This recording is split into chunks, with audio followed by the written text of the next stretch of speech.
أهلا ومرحبا بكم في قناة زاهد للأبراج. أهلا بك يا برج الميزان، كل عام وأنتم بخير بمناسبة عيد الأضحى المبارك.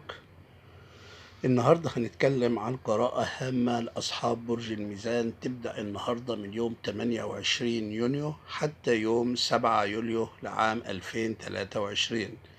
القراءة دي يا برج الميزان قراءة عامة على الصعيد المالي والصعيد المهني والصعيد العاطفي والصحي والاجتماعي. لو عجبك الفيديو ياريت تشرفني بالاشتراك في القناة وتفعل زر الجرس وتدوس على اللايك ليصلك كل ما هو جديد.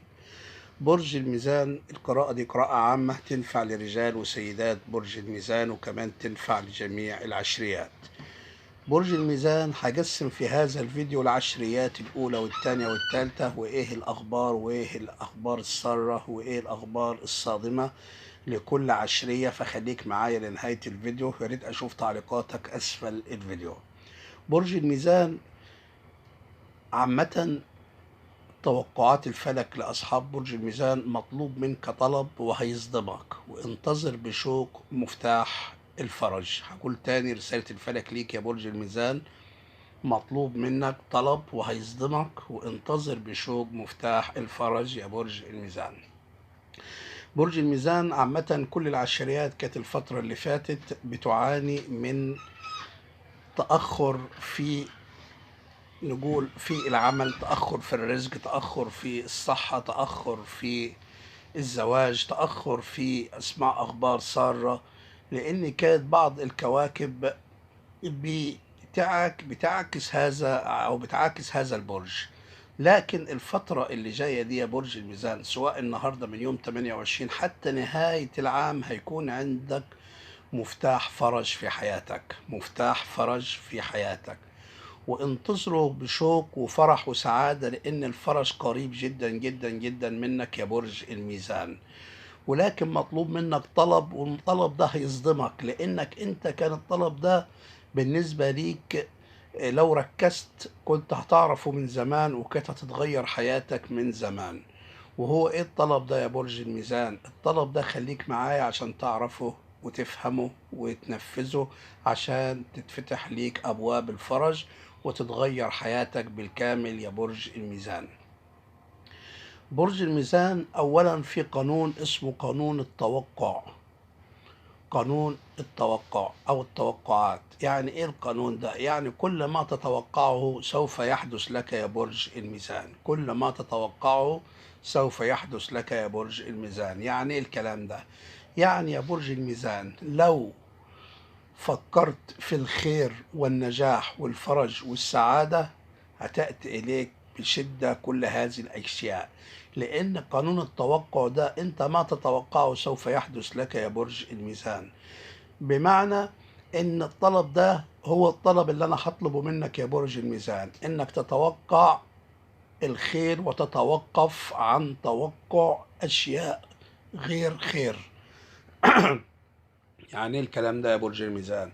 يعني يا برج الميزان الفترة اللي جاية دي أنا عايز منك إنك تتوقف عن الأفكار السلبية، تتوقف عن الأخبار الغير سارة، تتوقف عن التفكير في الأخبار الغير سارة، تتوقف عن التفكير في أي شيء غير سار. تتوقع دايما يا برج الميزان الخير من الجميع. توقع ان صديقك هيبقى كويس معاك، وهيبقى طيب معاك، وهيبقى خير معاك، هيبقى معاك بالفعل يا برج الميزان. توقع ان العمل هيسير معاك وهتنجح في العمل وهتصل الى مكانة مرموقة، هيحصل معاك يا برج الميزان. توقع النجاح يا برج الميزان بشدة وبقوة وبارتفاع، سوف يحدث لك هذا التوقع ايضا. توقع الصحة والشفاء من أي مرض أنت فيه يا برج الميزان، وسوف يحصل لك هذا التوقع وهتشفى من أي مرض يا برج الميزان، لأن قانون التوقع ده يا برج الميزان هو اللي بيجذب ليك أو بيتعامل معاك مع قانون الجذب العام. وقانون الجذب العام ده يا برج الميزان منذ بدء الخليقة، ما تجذبه إلى نفسك هو ما تتوقعه لنفسك.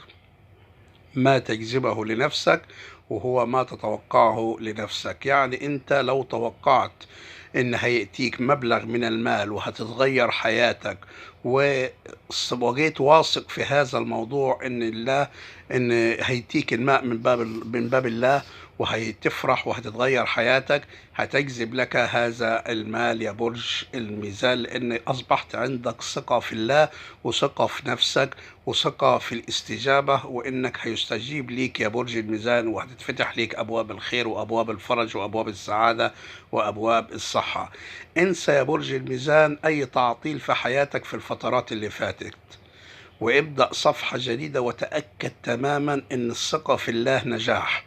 هتنجح بتفوق يا برج الميزان إذا توقعت الخير وإذا جذبت الخير إلى حياتك، لأن دي قوانين في الحياة يا برج الميزان: قانون التوقع وقانون الجذب العام. كمان يا برج الميزان ضيف لحياتك أشياء جديدة، ضيف لحياتك إضافات جديدة، وده اسمه قانون الإضافات يا برج الميزان. ضيف لحياتك أصدقاء جدد يكون عندهم أمل وشجاعة وسعادة ونجاح، وليهم حماس في الحياة، وإنهم هم من الناس المتفوقين في الحياة. لأنك كل ما هتمشي مع المتفوقين ومع اللي عندهم سعادة وفرح ونجاح، هتشعر انك اصبحت واحد منهم، وهتتغير سفينة حياتك يا برج الميزان. ابعد عن الناس السلبية اللي بتصدر لك افكار سلبية وبتهبط عزيمتك يا برج الميزان. ابعد عن الناس اللي شايفة الدنيا بنظارة سوداء، خليك دايما تبص للحياة بالنظارة الوردية يا برج الميزان. بص للحياة بصة غير البصة اللي انت ماشي بيها في حياتك يا برج الميزان.